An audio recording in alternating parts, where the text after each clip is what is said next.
এইটো video discuss কৰিম DLED second সেমিষ্টাৰৰ পেপাৰ S24 অৰ্থাৎ পেডাগজি অফ MILৰ যিটো ইউনিট 1ত আছিলে language learning society and language ক্লাছৰুমৰ 1.3 role of mother tongue in child development তাৰ পৰা এটা নোট লৈ আহিছো শিশুৰ বিকাশ আৰু ভাষাৰ লগত ইয়াৰ সম্বন্ধ বিকাশ হৈছে এটা ক্ৰমাগত প্ৰক্ৰিয়া মানৱ শিশুৱে জন্ম লাভ কৰাৰ পাছৰে পৰা ক্ৰমাগতভাৱে বিকশিত হ'বলৈ ধৰে সাধাৰণতে বিকাশ হৈছে শিশুৰ দেহৰ অংগ পতংগসমূহৰ বিকাশ সাধন হোৱা শাৰীৰিক বিকাশৰ লগে লগে শিশুৰ মন বুদ্ধি আবেগ অনুভূতি ভাৱ চিন্তা আদিবোৰো বিকশিত হ'বলৈ ধৰে শৈশৱকালত হোৱা উপযুক্ত শাৰীৰিক মানসিক আৰু বৌদ্ধিক বিকাশ হৈছে এজন সৰ্বাংগ সুন্দৰ প্ৰাপ্তবয়স্কৰ সুন্দৰ ভেটি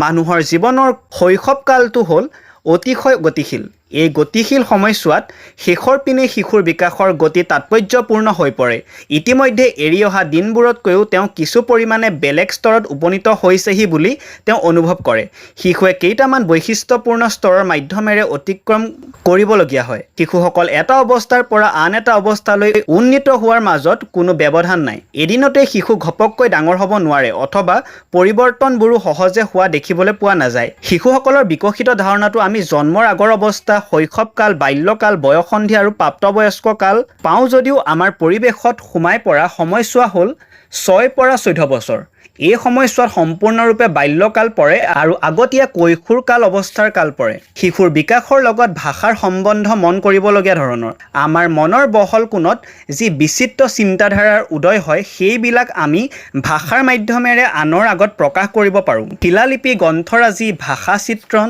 আদিৰ মাজত যুগ যুগান্তৰৰ যিবিলাক লিখনি বন্দী হৈ আছে সেইবিলাকে আমাৰ জ্ঞানৰ ভাণ্ডাৰটো আৰু বেছি সমৃদ্ধিশালী কৰি তোলে ভাষাৰ মাজেৰে পাৰস্পৰিক যোগাযোগ স্থাপন কৰাটো দুই পক্ষই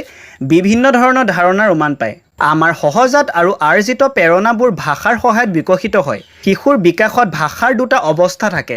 এটা হ'ল বোধশক্তি আৰু আনটো হ'ল প্ৰদৰ্শন প্ৰথম অৱস্থাটো দ্বিতীয় অৱস্থাটোতকৈ বেছি চহকী বা সমৃদ্ধিশালী শিশুৰ বিকাশৰ লগত লাহে লাহে ভাষাই বৌদ্ধিক আৰু সামাজিক বিকাশত এটা নিৰ্দিষ্ট ৰূপ লাভ কৰে কিবাটাও দৃষ্টিভংগীৰ পৰা ভাষা লক্ষ্য কৰিবলগীয়া যেনে গ্ৰহণ প্ৰদৰ্শন সংকেতৰ দ্বাৰা গ্ৰহণ বাক্য গঠন বা পদ বিন্যাস ধ্বনি সম্বন্ধীয় শিশুৰ বুদ্ধিৰ আৰু ভাষাৰ মাজতো গভীৰ সম্বন্ধ আছে সকলো বুদ্ধিমান শিশুৱে সোনকালে কথা নকব পাৰে ভাষা আহৰণ আৰু শব্দ ভাণ্ডাৰ বৃদ্ধি কৰিব পৰা শিশু যথেষ্ট পৰিমাণৰ বুদ্ধিয়ক হয় শিশুৰ ভাষা বিকাশৰ ক্ষেত্ৰত পৰিৱেশৰ প্ৰভাৱ খুব বেছি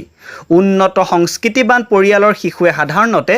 বেছি সংখ্যক আৰু বেছি মাৰ্জিত শব্দ ব্যৱহাৰ কৰে এনে পৰিয়ালৰ ল'ৰা-ছোৱালীৰ শব্দ ভাণ্ডাৰ চহকী আৰু সমৃদ্ধিশালী